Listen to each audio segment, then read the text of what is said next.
1956, architect Victor Gruen established the first closed-in mall in Minnesota inspired by his life in Vienna, where the streets were made up of cafes, restaurants, and shops. The purpose was to bring together community and support local business. Between the 70s and late 90s, there was massive development of malls in America.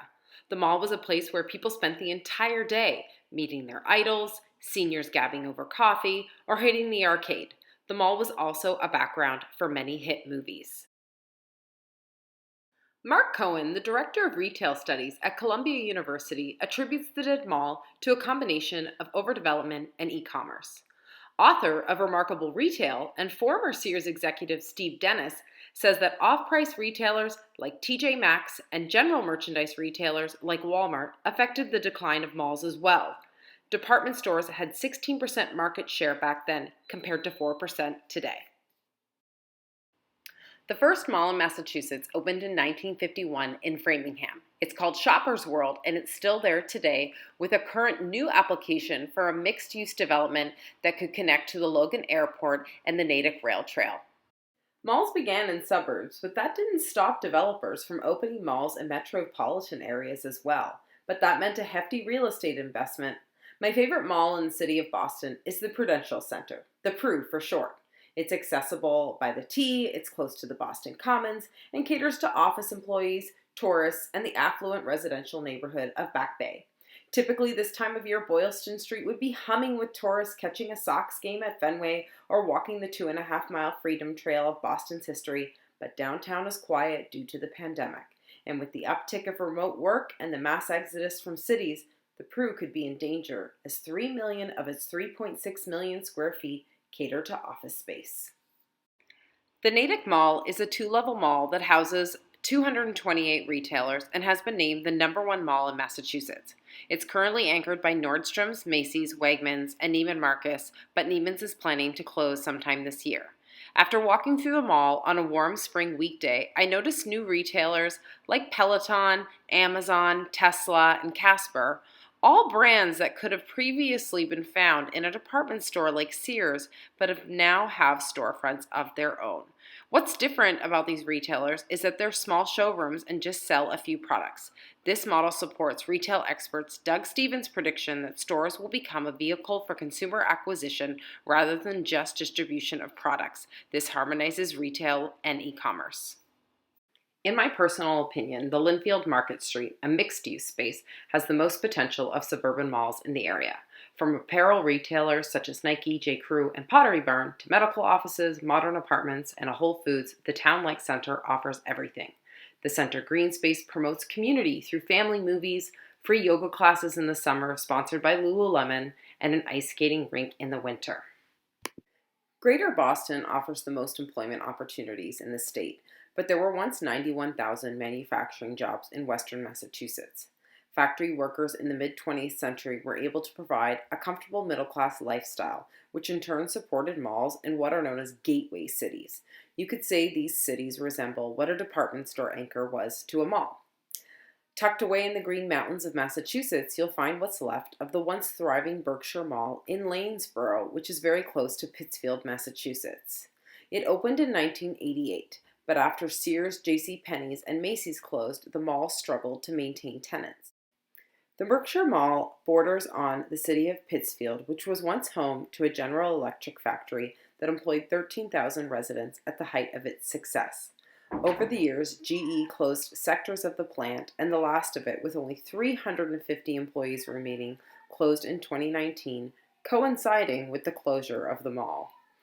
Pittsfield lost 24% of their population between the 60s and 2005, which sent middle-class residents in search of new jobs.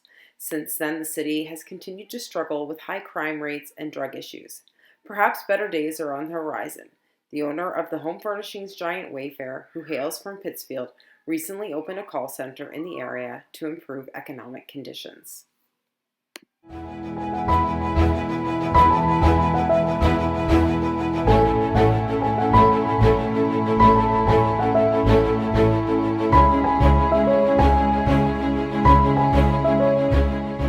Talking about sort of focusing on what's called micro manufacturing, or making in place, which is local companies making stuff for local needs.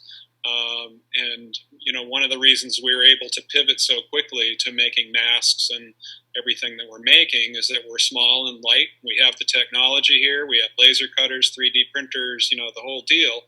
And we have talented people who know how to run them. So, the idea of being able to make small batches of stuff, sort of send out the manufacturing processes into the community, like we have our sewing ladies, and then turn it into a product that sells. Then you're starting to build an economy around that.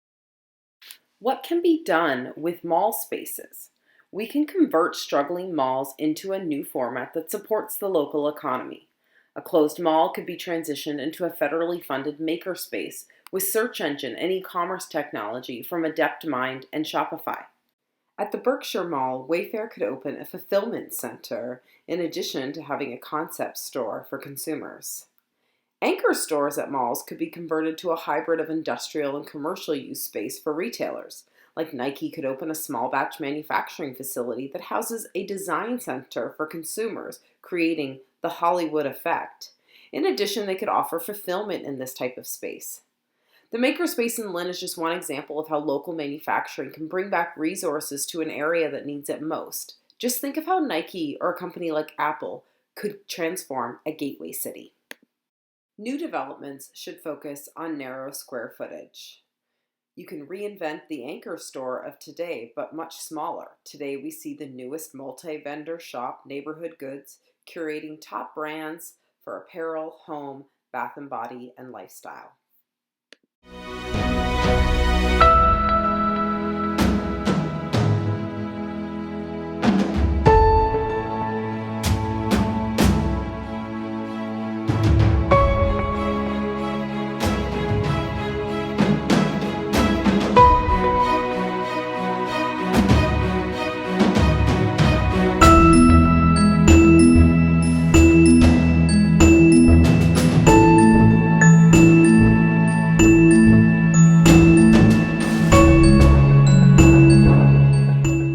At one time, a person's world revolved around its village, but over time that changed.